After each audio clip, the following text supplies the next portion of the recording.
Hey there, today we're going to look at how to use Trello Power-Ups. So let's get started. First, open your browser and log into your Trello account. Over here, go to the Trello board where you want to add a power-up. After that, click the Power-Ups button at the top of the screen. Then click Add Power-Ups to view available options.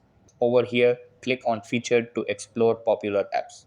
Then click on Enable to see which power-ups are currently active. After that, click Made by Trello to see official Trello power-ups.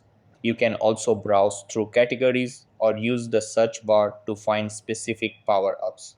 Once you find one, click Add next to its name. Then click Add again on the confirmation page.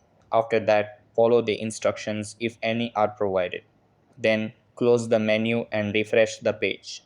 Over here, you'll see the power up listed next to the power ups button. And that wraps it up. Appreciate you watching. See you in the next.